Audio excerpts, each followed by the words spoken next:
as potentially more aid critical for Ukraine's defense against the Russian invasion. The Kremlin had received what it desires, a 2-hour platform for Putin to transmit his ideas to the West, said Maria Snegovaya, a senior scholar at the Center for Strategic and International Studies.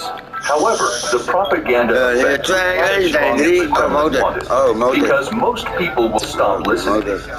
Key points from the interview are emerging in truncated form, including Putin's recommendation that the United States discontinue its assistance for Ukraine, and if he would entertain a prisoner exchange for the release of jailed Wall Street Journal reporter Evan Gershkovich. But Putin used a big portion of the 2-hour interview, which aired on Thursday evening on Carlson's new website, to establish Russia's historical claim to Ukraine, which dates back to the 9th century at times. He just briefly mentioned the partisan battles in the United States, where Republicans are blocking additional help over border policy disagreements.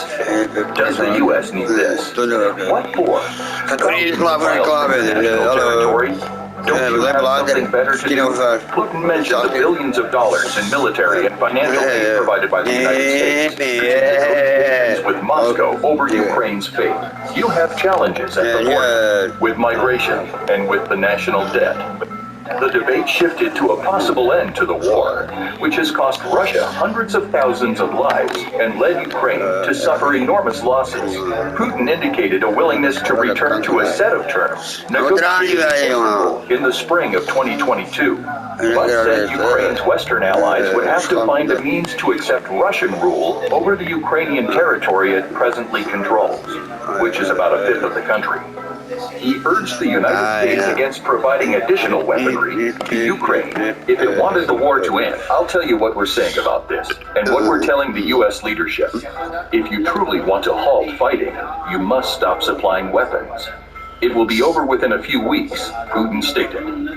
If no agreement in military aid to Ukraine continues, Putin stated that Russia will not hesitate to continue the fight.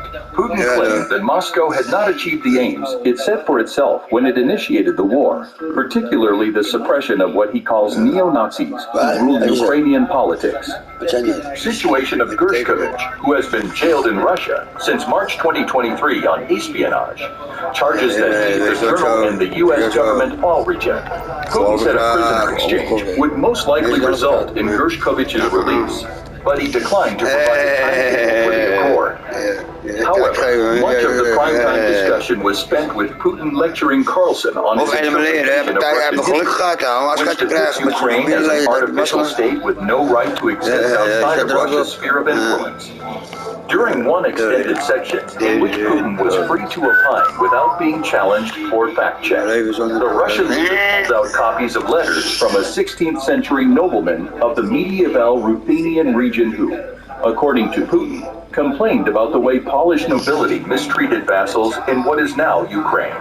It was the kind of rambling speech Russian viewers had grown accustomed to since Putin retreated to his private residence outside Moscow during the coronavirus pandemic, spending hours discussing history with a circle of close advisors and writing a long essay about Ukraine in June 2021, paving the way for his invasion in 2022. Many of the issues discussed in the discussion with Carlson were rehashed from that essay, and many other speeches Putin has given about Ukraine since the war began. Hallo meneer Verheuven, yes, authorities want to arrest me after interview, Carlson stated that not a single Western journalist has bothered to interview Putin, despite multiple Western publications asking appointments with the Russian leader only to be denied. The Kremlin made it clear on Wednesday that it considers those channels to be biased, but it supports Carlson's stance, which has publicly opposed Ukraine's help.